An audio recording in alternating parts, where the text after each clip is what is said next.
Selamat pagi dan apa kabar pemirsa, senang sekali saya Meisha Laurencia kembali menjumpai Anda dalam program seputar iNews Sulsel edisi hari ini, Senin 25 Juli 2022.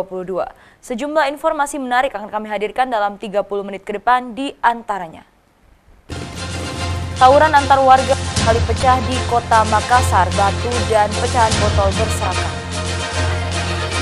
Satpam Kejari Palopo tewas, sejumlah fasilitas di kampus Universitas Andi Gema Palopo rusak pasca diserang oleh sejumlah warga. Ayam geprek sambal cobek, selera milenial Makassar. Pemirsa, selain cuplikan informasi utama tadi, sejumlah informasi menarik lainnya siap kami hadirkan pada pagi hari ini untuk Anda. Dan inilah seputar iNews Sulsel selengkapnya.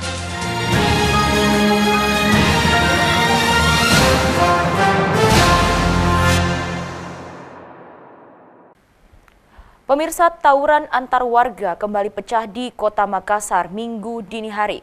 Tawuran terhenti setelah aparat gabungan Polrestabes Makassar tiba di lokasi melakukan pembubaran.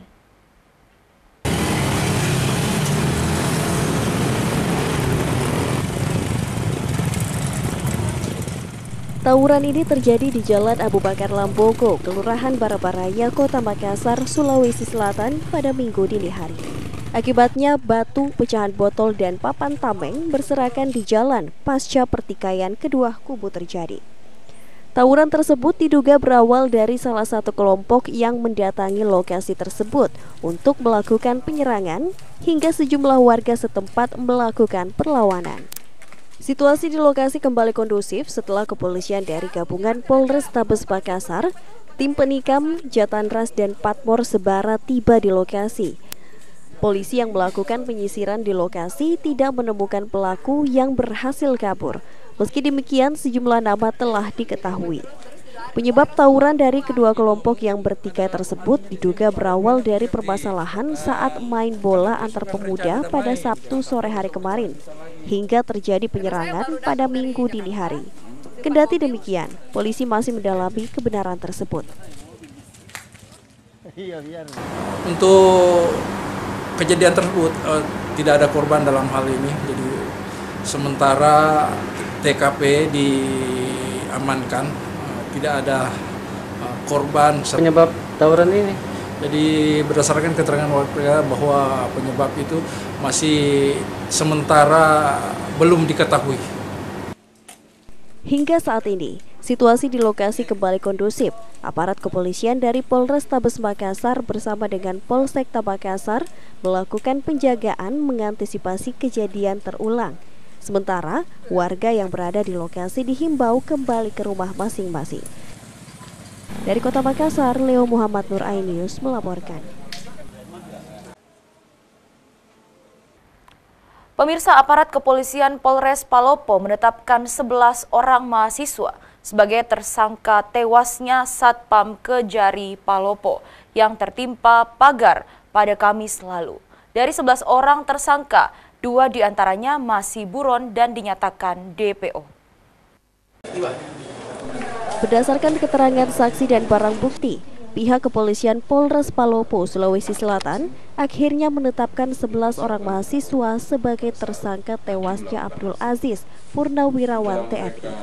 Korban merupakan Satpam Kejari Palopo, tewas secara mengenaskan setelah tertimpa pagar saat berlangsung aksi demo.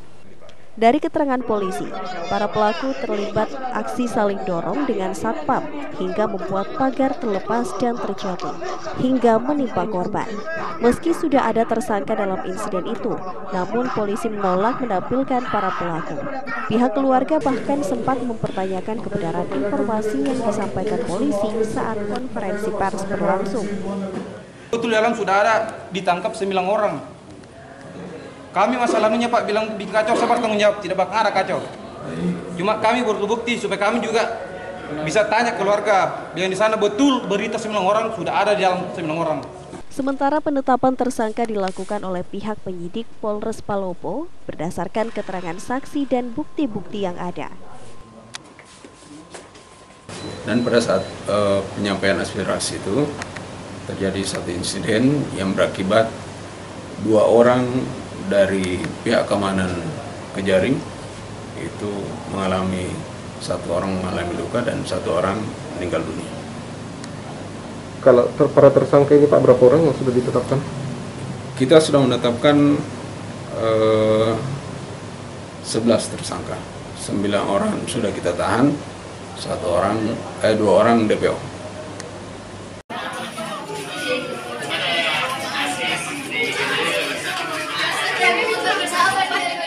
Abdul Aziz dikenal sebagai sosok yang mudah bergaul dan sangat baik. Beliau juga pernah terlibat dalam operasi Kejora invasi ke Timur Timur saat masih aktif sebagai anggota TNI. Dari Kota Palopo, Nasruddin Rubak, iNews melaporkan. Sementara itu pemirsa, sejumlah fasilitas di Kampus 1 dan Kampus 2 Universitas Andi Jemma Palopo rusak pasca diserang oleh sejumlah warga. Selain kampus, asrama milik mahasiswa Luwu Utara juga tak luput dari penyerangan.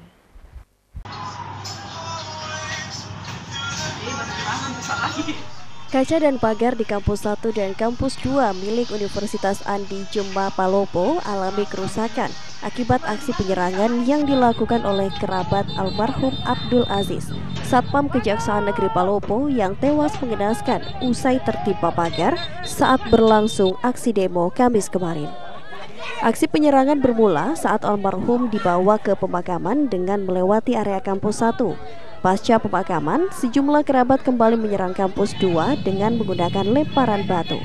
Tidak sampai di situ saja, asrama mahasiswa asal Kabupaten Luwu Utara juga menjadi target pelemparan batu.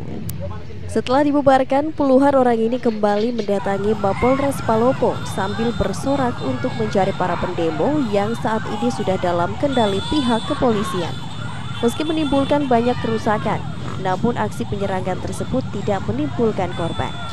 Sebelumnya pihak kampus sudah mengantisipasi dengan menghentikan seluruh aktivitas di dalamnya.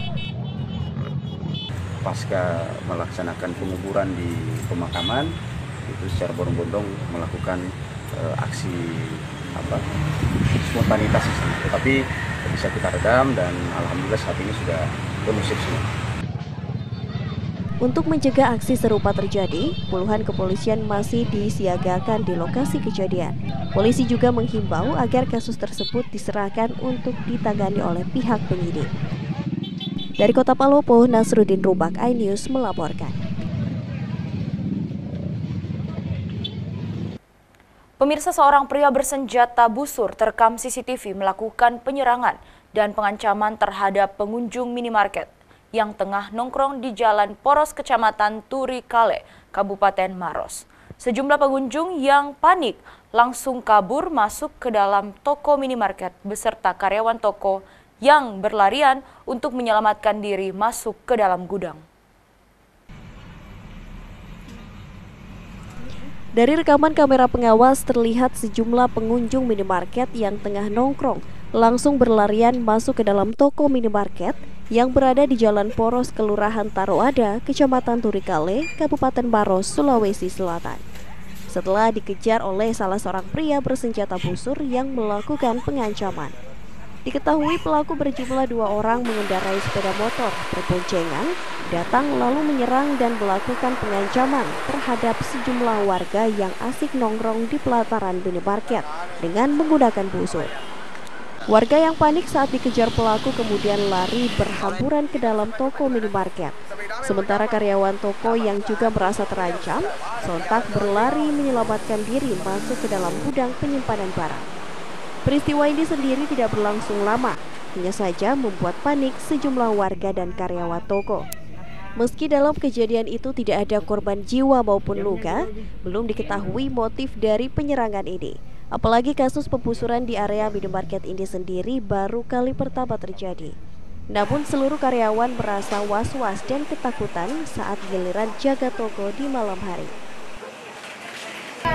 Jam 2 kiranya. Ya. Yang diserang itu siapa? Nah, cuma yang orang nongkrong di luar. Orang yang nongkrong. Memang iya. 24 jam ya di sini ya. Iya. Berapa orang itu yang masuk? Kira-kira 3 orang Pak. 3 orang. Nah, terus berapa orang yang nyerang? Setahu saya satu orang, Pak. Satu orang yang masuk ke sini. Dia menyerang pakai apa? Pakai busur, Pak. Pakai busur. Ada yang kena pada saat itu? Nggak ada juga, Pak. Nggak ada. Gimana dengan karyawan di sini? Iya, karyawan juga lari juga masuk di gudang, Pak. Masuk ke gudang ya. Ya. Takut ya apa?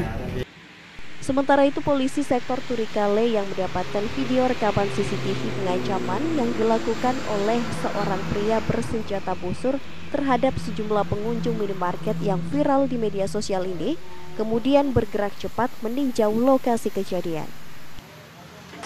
Sampai sekarang, baik pihak Indomaret maupun anak-anak yang merasa terancam jiwanya tidak ada datang mengadu maupun melapor ke Polsek Turikale. Namun selaku aparat kepolisian khususnya Polsek Turikale, untuk mengantisipasi kejadian berikutnya kami tingkatkan kegiatan patroli. Selain itu, pihak kepolisian sektor Turikale sejauh ini belum menerima laporan dari korban pengancaman maupun karyawan minimarket. Namun, untuk mengantisipasi kejadian ini tidak terjadi lagi, petugas akan lebih meningkatkan patroli di malam hari sampai subuh hari. Dari Kabupaten Maros, Wahyu Ruslan, iNews melaporkan. Pemirsa, kita beralih ke informasi lainnya. Inspektorat Jenderal Kementerian Pertanian melakukan monitoring dan evaluasi pelaksanaan penanganan PMK se-Sulawesi yang dipusatkan di Balai Penelitian Tanaman Sereal di Kabupaten Maros. Monitoring dilakukan bersama Pemda, TNI Polri, Kejaksaan, dan jajaran kementerian di daerah. Sudah di depan, Pak. Inspektur Jenderal Jan S. Maringka mengatakan penanganan PMK harus berjalan efektif dan sesuai dengan prosedur SOP yang ada. Di antaranya, membatasi pergerakan dari kandang ke kandang dan memperketat keluar masuk lalu lintas hewan. Jan S. Maringka menambahkan, monitoring dan evaluasi penanganan PMK ini diharapkan bisa mengidentifikasi permasalahan atau kendala dalam penanganan PMK di Pulau Sulawesi dan meningkatkan kewaspadaan bersama terhadap penyakit PMK. Itjen Kementerian RI menghimbau pentingnya kewaspadaan bersama baik dari pemerintah pusat, pemerintah daerah, para peternak, dan juga masyarakat. Pasalnya, penyakit PMK bersifat menyebar dengan cepat yang mengikuti arus transportasi daging dan ternak terinfeksi serta melalui udara atau airborne. Pengendaliannya sulit dan kompleks karena membutuhkan biaya vaksinasi yang sangat besar serta pengawasan lalu lintas yang ketat. Inspektorat Jenderal melakukan monitoring secara langsung dan mengevaluasi penanganan PMK di Provinsi Sulawesi Utara, Sulawesi Tengah, Sulawesi Selatan, Sulawesi Barat, dan Gorontalo. Dari hasil penelitian Balai Veteriner kita yang ada di Maros, sudah terdapat sekian banyak yang terdampak. Nah, artinya sekarang adalah upaya kita mengatasi bagaimana ini tidak tersebar ke provinsi-provinsi lain.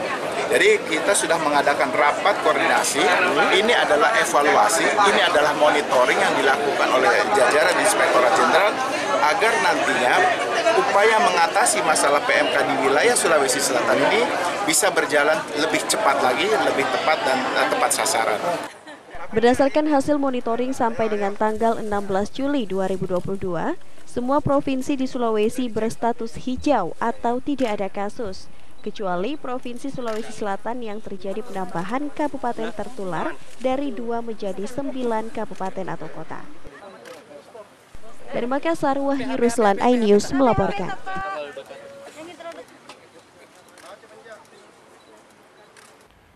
Pemirsa, tetaplah bersama kami karena kami masih akan kembali dengan sejumlah informasi menarik lainnya, di antaranya.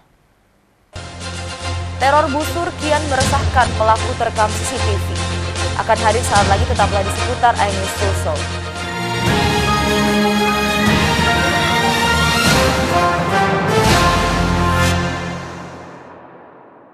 Dan cobalah mari kita semua saling menyayangi dan saling berbagi dan bersama untuk hadapi bencana kelak sambut pagi dan cerah mentari.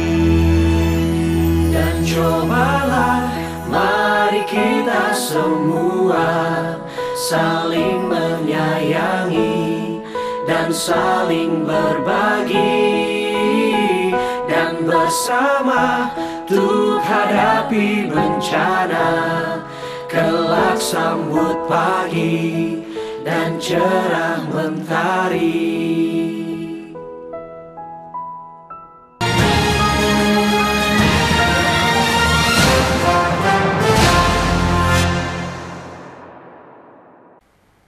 Terima kasih pemirsa, Anda masih bersama kami di seputar iNews Sulsel. Berawal dari cekcok lewat pesan singkat di ponsel, seorang oknum Satuan Polisi Pamong Praja Kota Makassar terlibat perkelahian dengan dua pemuda hingga berujung penikaman. Polisi yang menerima laporan dari keluarga salah satu korban meringkus pelaku di rumahnya. Beginilah suasana saat aparat kepolisian dari Resmo Polsek Panakukang meringkus dua pemuda atas nama Rahel dan Akram, warga Jalan Belakang Aspol Telo, Kota Makassar, yang sebelumnya terlibat keributan dengan seorang oknum Satpol PP atas nama Fahrul Aziz, warga perumahan BTN Citra Telo, Kota Makassar, hingga berujung penikaman terhadap oknum Satpol PP. Usai diringkus dan mengamankan barang bukti sebilah badik yang disembunyikan pelaku di dalam sebuah lemari, kedua pemuda tersebut langsung digiring dan diamankan ke Mapolsek Panakukang dengan menggunakan sepeda motor guna proses hukum lebih lanjut. Saat menjalani interogasi di hadapan polisi, pelaku mengaku saat itu ia bersama dengan rekannya tengah duduk sambil menikmati minuman keras tradisional jenis balo. Tiba-tiba, korban bersama dengan beberapa rekannya datang dan meneriaki kedua pelaku dengan nada menantang. Bahkan, pelaku sempat dikeroyok oleh rekan pelaku. Tidak mau menjadi bulan-bulanan oleh rekan korban, pelaku akhirnya mengambil badik, lalu menikam korban dan selanjutnya kabur meninggalkan korban menggunakan sepeda motor. Dari cekcoknya itu sama itu si Yati. Teman, iya. Masalah apa, cekcok apa itu? Kurang tahu juga Pak. Oh, lewat apa cekcoknya dia? Lewat HP mungkin. Oh begitu. Iya, Pak. Nah, setelah itu? Ya setelah itu dia panggil saya temani ke belakang. Ketemu si korban? Tidak dulu. Kemana? Temani pergi beli minuman. Terus itu korban dari ujung lorong datang berteriak. Oh, dia teriak apa? Bilang mana mau kok? Menantang begitu? Iya. Nah, terus sampai di situ langsung pukul kau? Iya. Langsung dia pukul saya situ, dia keroyok. Dia keroyok? Dia keroyok. Berarti korban datang berapa orang?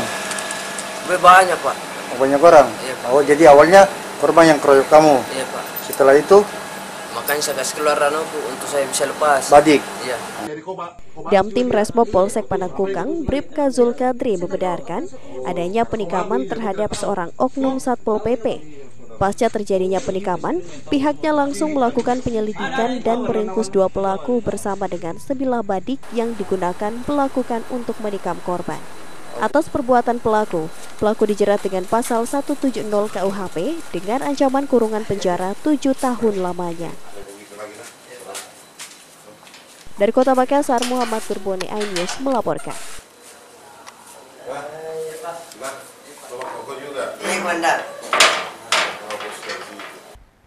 Pemirsa, unit Reskrim Polsek Manggala meringkus seorang pemuda pelaku cungkil jok motor dan membawa kabur dompet berisikan uang tunai sebesar 3 juta rupiah di Jalan Batuwaraya, Kota Makassar. Dalam rekaman CCTV, pelaku yang merupakan penjual bakso keliling melihat korban mengambil uang dari jok motor hingga pelaku menghampiri kendaraan korban dan mengambil dompet berisikan uang tunai sebesar 3 juta rupiah. Rekaman CCTV berdurasi 59 detik ini merekam aksi pelaku yang merupakan penjual bakso keliling saat mencungkil jok motor dan mengambil dompet korban berisikan uang tunai sebesar 3 juta rupiah di Jalan Batuwaraya, Kecamatan Manggala, Kota Makassar. Aksi pencurian ini berawal saat pelaku yang sedang berjualan bakso keliling melihat korban mengambil uang dari jok motornya untuk membeli di salah satu toko di Jalan Batuwaraya. Memanfaatkan kesempatan tersebut, pelaku langsung menghampiri kendaraan korban yang terparkir dan beberapa kali menoleh untuk memastikan kondisi tidak terpantau oleh warga dan pengendara yang melintas. Setelah dipastikan aman, pelaku langsung mencungkil jok kendaraan dan mengambil dompet yang disimpan di dalam bagasi motor. Usai beraksi, dompet korban disimpan di atas gerobak jualan. Berbekal rekaman kamera CCTV, unit Reskrim Polsek Manggala langsung meringkus pelaku saat berjualan di sekitar lokasi kejadian. Di hadapan petugas, Muhammad Iqbal mengaku hanya melihat kesempatan dan sontak dirinya langsung beraksi. Sementara itu, uang hasil curiannya sebesar 3 juta rupiah dipakai untuk membayar hutang. Isi dompet yang ada pada saat itu kurang lebih 3 juta. Dan pengakuannya juga bahwa uang itu sudah habis dibayarkan hutang mereka. Oh, terlalu utang ya? Iya. Terlalu utang. Kemudian pelaku ini sudah diamankan di Polsek Manggala. Kejadiannya di Jalan Batuan Raya, Manggala. Untuk mempertanggungjawabkan perbuatannya, pelaku dijerat dengan Undang-Undang Pasal 362 KUHP pidana tentang pencurian dan terancam hukuman 5 tahun penjara. Dari Makassar, Yulius Vin iNews melaporkan. Jalan dari sana, tutup kembali.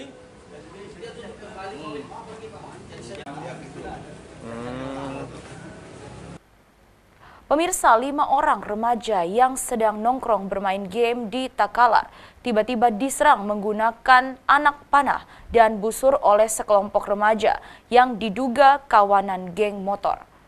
Akibat penyerangan, 1 orang remaja terluka dan terkena anak panah dan busur di lengan dan kaki. Rekaman CCTV ini memperlihatkan kepanikan 5 orang remaja yang tiba-tiba diserang menggunakan anak panah dan busur oleh sekelompok kawanan geng motor di depan sebuah ruko di Desa Kalukuang, Kecamatan Galesong, Kota Kabupaten Takalar. Pelaku yang berjumlah lebih dari 10 orang menyerang secara membabi buta. Akibatnya, Chandra, 1 di antara kelima remaja ini mengalami luka terkena anak panah dan busur di bagian lengan tangan dan kakinya dan langsung dilarikan ke Rumah Sakit Pajonga Daengale, Kabupaten Takalar untuk mendapatkan perawatan. Usai penyerangan, petugas yang tiba di TKP berhasil mengumpulkan busur dan anak panah yang dilontarkan para pelaku ke arah korban. Peristiwa penyerangan ini bermula saat kelima remaja ini sedang asik nongkrong dan bermain game. Tiba-tiba, belasan pelaku datang dan melontarkan busur secara membabi buta hingga membuat kelimanya panik dan berlindung di balik meja. Laki, tidak ditahu arahnya dari mana, tiba-tiba datang, serang orang yang dulu di sini. Tidak ditahu juga itu anak-anak yang nongkrong di sini, orang dari mana, karena belum dilihat belum ditahu bilang orang mana. Apa aja dikenal itu busuk? Ada kita lihat? Kalau ada di foto kita lihat di kakinya yang bagian betis sama lengannya. Yang dilihat di CCTV temannya pada kabur semua, baru nabawa ke puskesmas. Aparat Polres Takalar yang menerima laporan kini masih menyelidiki ciri-ciri pelaku lewat rekaman CCTV toko. Selain mengamankan rekaman CCTV, polisi juga mengamankan 13 anak panah dan busur sebagai barang bukti. Polisi menghimbau agar warga tidak berkumpul saat larut malam demi menghindari kejadian serupa. Dari Kabupaten Takalar, Bukma iNews melaporkan. Pemirsa, kita beralih ke informasi seputar dunia kuliner. Salah satu makanan yang menggoda selera makan kaum milenial di Makassar adalah ayam geprek sambal cobek. Ayam geprek sambal cobek dengan balutan tepung yang crispy dan kriuk serta bumbu yang meresap hingga ke daging, plus sambal cobeknya yang khas pedasnya. Penasaran seperti apa tampaknya? Berikut liputannya untuk Anda.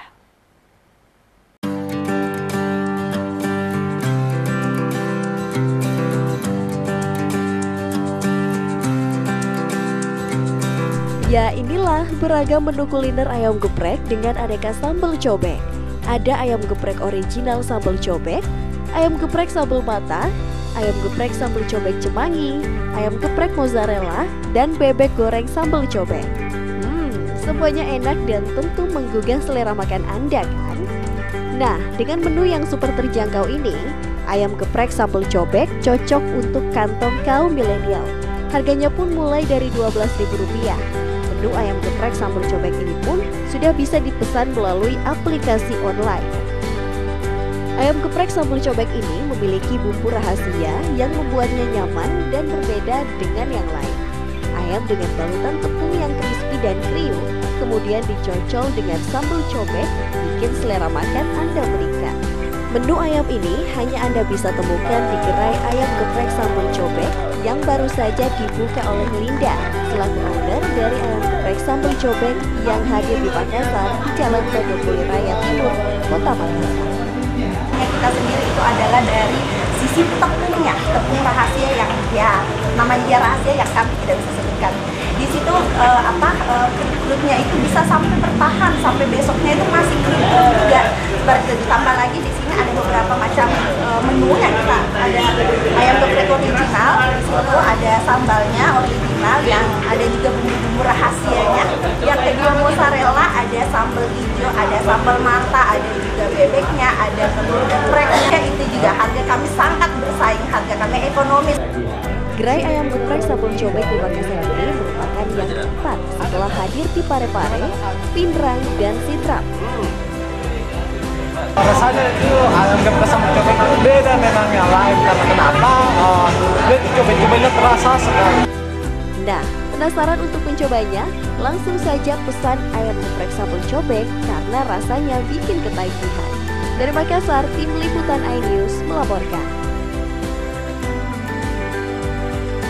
Pemirsa, audisi Ajang Pencarian Bakat Penyanyi Dangdut Indonesia atau KDI digelar di Kota Makassar. Peserta memadati lokasi audisi. Mereka datang untuk menunjukkan bakat bernyanyinya di depan juri. Uniknya, salah satu peserta yang masih berusia 13 tahun ini antusias bisa lolos di Ajang Pencarian Bakat yang digelar oleh MNC TV. Sayangi dia, jangan pernah sia-siakan dirinya.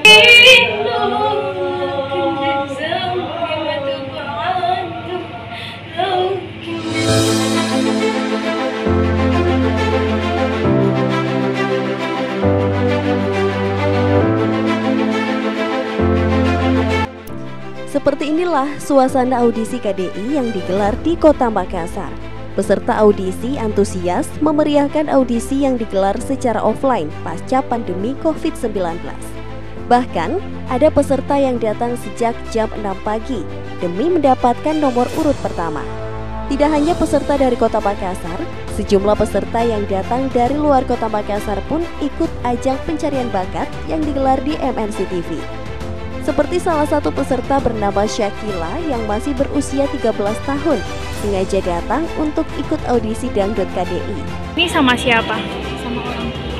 Diajak di teman. Tahu audisi ini dari siapa? Dari kakak. Oh, ini kan adik usianya berapa? 13 tahun. Baru pertama kali mengikuti audisi atau seperti apa? Baru pertama kali. Diketahui Syakila merupakan peserta termuda pada audisi dangdut KDI di Kota Makassar. Kegiatan audisi dangdut KDI ini digelar selama 2 hari, yakni tanggal 23 hingga 24 Juli 2022 di Hotel Gamara, Kecamatan Mariso, Kota Makassar. Dan audisi pertama digelar di Madiun dan yang kedua digelar di Kota Medan. Makassar menjadi kota ketiga digelarnya audisi KDI. Calon peserta bisa mengikuti audisi KDI tidak dipungut biaya atau gratis. Dari Makassar, Andi Dari Sunggu, iNews melaporkan.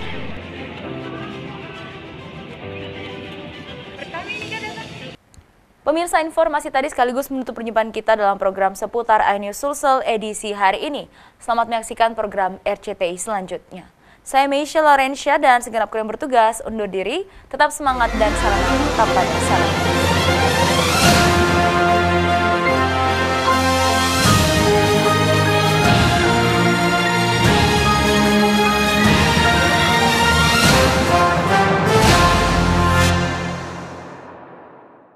Dan cobalah mari kita semua saling menyayangi dan saling berbagi, dan bersama untuk hadapi bencana, kelak sambut pagi dan cerah mentari.